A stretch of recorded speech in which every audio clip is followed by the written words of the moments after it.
Mahkamah Konstitusi telah memutuskan bahwa Kabupaten Parigi Motong memutuskan untuk melaksanakan pilkada ulang ya, atau yang lebih kita kenal PSU. PSU, iya. Sekitar 32 sampai 35 miliar yang akan dipergunakan untuk penyelenggaraan pilkada ini.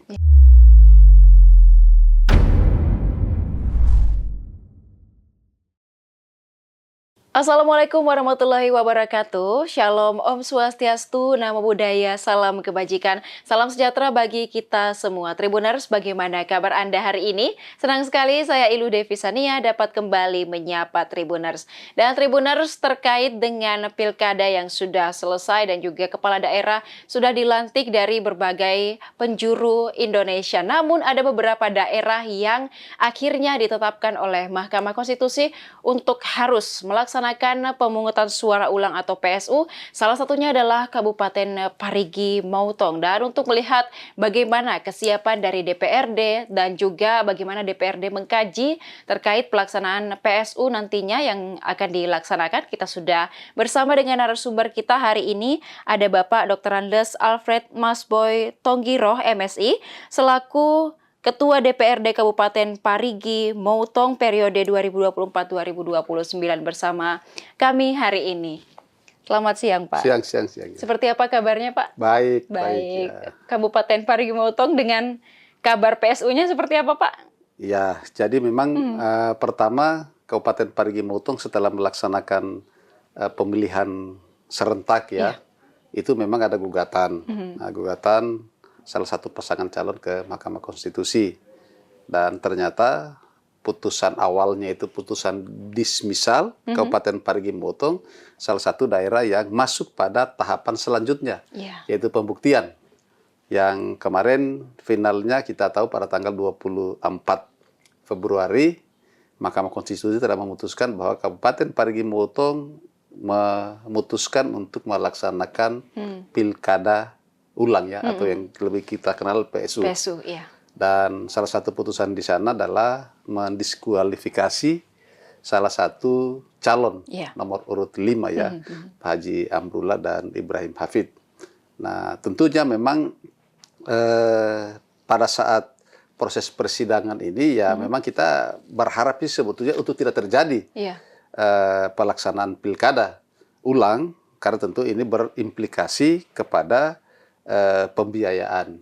Nah, tetapi karena memang namanya putusan dan perintah Mahkamah Konstitusi, tentu apapun alasannya, pemerintah daerah dan tentu kita semua DPRD harus siap untuk mensukseskan dan menganggarkan tentu proses pelaksanaan PSU di Kabupaten Parigi Motong yang menurut rencana mungkin nanti akan dilaksanakan pada tanggal 19 April 2025 itu karena hari Sabtu. Itu rencana jadwal yang telah disiapkan. Iya, baik. Dan juga mendengar kabar tersebut, Pak, apalagi ini bulan puasa, teman-teman semua mungkin juga sedang menjalankan ibadah puasa. Mungkin seperti apa respon dari rekan-rekan di DPRD, Pak, apalagi mempersiapkan PSU yang dengan dana juga seperti apa, Pak, anggarannya? Jadi memang sebetulnya ini kan kita lagi tertumpuk ya.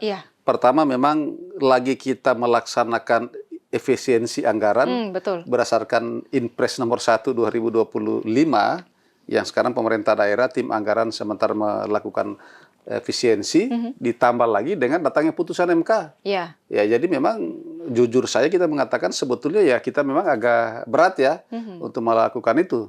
Tetapi mau tidak mau karena ini kewajiban konstitusi harus kita lakukan, ya makanya pemerintah daerah tentu bersama DPRD dan sekarang tim anggaran pemerintah daerah mulai melakukan efisiensi kembali untuk mempersiapkan anggaran itu yang informasi terakhir bahwa kemarin telah dilakukan Zoom oleh pemerintah, tim anggaran bersama dengan penyelenggara ya, KPU, kemudian dari Bawaslu, Polri dan TNI. Yang menurut konfirmasi terakhir saya tadi dengan Pak Sekretaris Daerah bahwa anggaran yang dibutuhkan ini kurang lebih sekitar 32 sampai 35 miliar yang akan dipergunakan untuk penyelenggaraan pilkada ini. Iya. Dan walaupun seperti itu juga memang Kabupaten Parigi Motong dalam rilis dari Kemendagri bahwa salah satu kabupaten yang tidak sanggup untuk membiayai pilkada. Dan juga kami juga belum mendapatkan informasi terbaru dari Kemendagri apakah mereka sudah akan membantu menyiapkan anggaran untuk Kabupaten Parigi Motong. Nah, tentu sembari menunggu keputusan akhir dari pemerintah pusat, ya tentu pemerintah daerah harus berjaga-jaga menyiapkan itu. Dan alhamdulillah itu pemerintah daerah lewat tim anggaran pemerintah daerah TAPD tadi sudah menyampaikan ke saya bahwa itu kita sudah mencoba menyiapkan skema itu sudah ada ya, dan tentu ini juga tidak sampai membongkar yang kegiatan-kegiatan yang untuk kepentingan masyarakat ya. Nah, memang ada beberapa sumber. Pertama adalah memang kita masih punya silva dari penyelenggaraan KPU kemarin, dari dana NPHD-nya KPU kurang lebih 7 miliar, kemudian Bawaslu juga kurang lebih sekitar 2 miliar, dan tentu yang lain-lain itu yang sementara disiapkan untuk persiapan ini ya. Tetapi tentu saya selaku pimpinan DPRD, tentu Ketua DPRD berharap pemerintah pusat bisa membantu kami di daerah untuk membiayai ini ya. Karena memang kita memang berpikir ya, coba efisiensi anggaran saja kita kan sekian banyak. Betul. Implikasinya itu ya OPD tentu kegiatan-kegiatan sangat sempit ruang fiskal kita ya. Ditambah lagi ini, ya tentu beban sih agak berat ya. Tapi ya sekali lagi itu kewajiban konstitusi harus kita lakukan.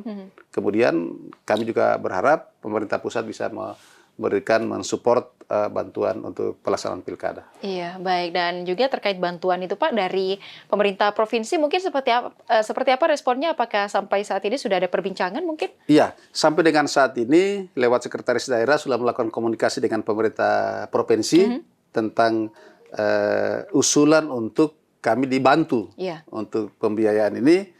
Dan informasi terakhir tadi provinsi juga masih sementara menghitung. Dan mudah-mudahan ini antara provinsi dan pemerintah pusat ini bisa mengakomodir permintaan dan kebutuhan kami di Kabupaten Parigi Motong. Iya, baik. Dan juga siapa tahu nih Pak, misalkan tidak ada bantuan tersebut. Nah, apakah DPRD sudah melakukan kajian begitu terkait anggaran ini? Apakah nanti juga akan memangkas anggaran-anggaran untuk pegawai-pegawai dan lain sebagainya? Karena itu yang banyak ditakutkan oleh para ASN dan juga P3K, Pak. Iya.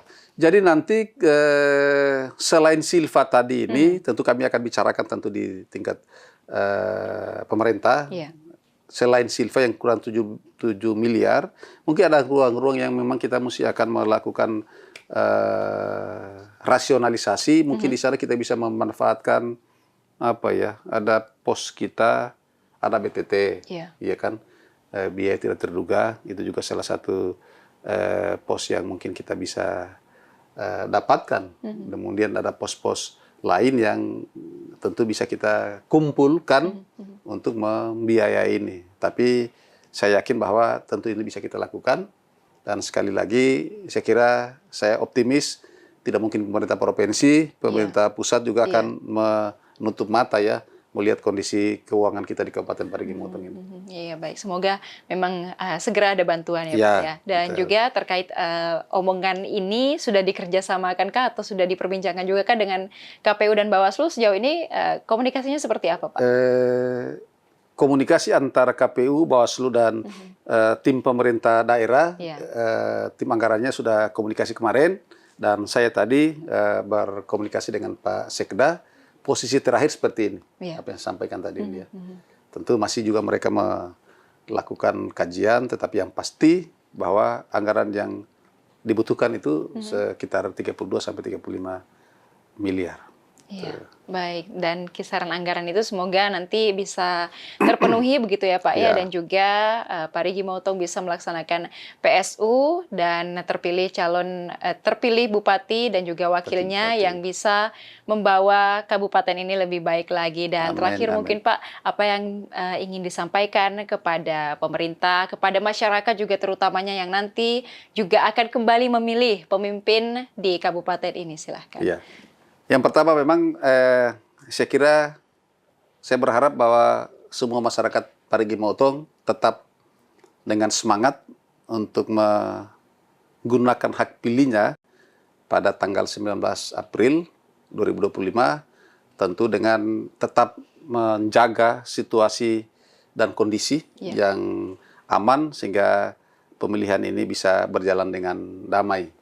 Nah, kemudian tentu untuk semua penyelenggara pemilu, baik tingkat kabupaten, kecamatan sampai ke desa, ya sehingga saya berharap bahwa ini bisa bersikap netral dalam proses penyelenggaraan ini, apalagi aparatur sipil negara ya, Ya. ASN ini betul-betul harus netral, para pejabat struktural maupun fungsional, ya ada istilah kemarin jangan cawe-cawe lah ya.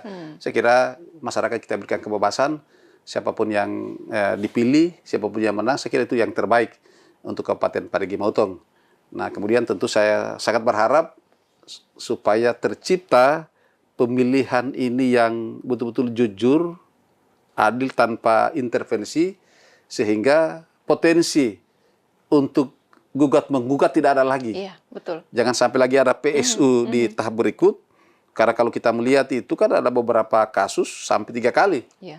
dilakukan PSU. Nah, sehingga saya tentu sebagai Ketua DPR berharap pemilihan kepala daerah ulang ini tidak terulang lagi. Dan bagaimana cara antisipasinya? Ya setransparan mungkin, kemudian netralitas para penyelenggara, oknum aparat, baik TNI, Polri, ASN, betul-betul harus netral, Iya. sehingga ruang-ruang untuk sengketa itu tidak ada. Itu saja yang menjadi harapan kami, harapan saya. Apalagi ini kan anggaran cukup besar ya. Kalau tidak ada PSU, ini kan harusnya kan uang ini kan kita bisa pergunakan untuk kepentingan rakyat, Iya, kan itu ya. Baik, dan juga semoga kedepannya pelaksanaan PSU dari persiapan sampai nanti akan terlaksana di April mendatang, meskipun di kondisi Ramadan ya Pak ya, Ya, mungkin banyak teman-teman yang sedang sibuk beribadah, nanti juga ada Lebaran pastinya, tapi semoga semangatnya seluruh penyelenggara, KPU, Bawaslu, dan juga dari rekan-rekan DPRD selalu terjaga dan sampai amin. nanti terpilihnya Bupati dan juga Wakil Bupati di Kabupaten Parigi Motong ini dan membawa kabupaten ini lebih baik lagi ya Pak ya. Terima kasih Amin, Pak. amin, amin. Semoga sehat selalu dan selamat melanjutkan tugas kembali. Dan Amin. juga Tribuners, terima kasih sudah menyaksikan program kita pada hari ini. Jangan lupa saksikan program dan juga berita menarik lainnya hanya di Tribun Palu, Mata Lokal Menjangkau Indonesia. Saya Ilu Devisania beserta narasumber dan seluruh kerabat kerja pamit undur diri. Terima kasih dan sampai jumpa.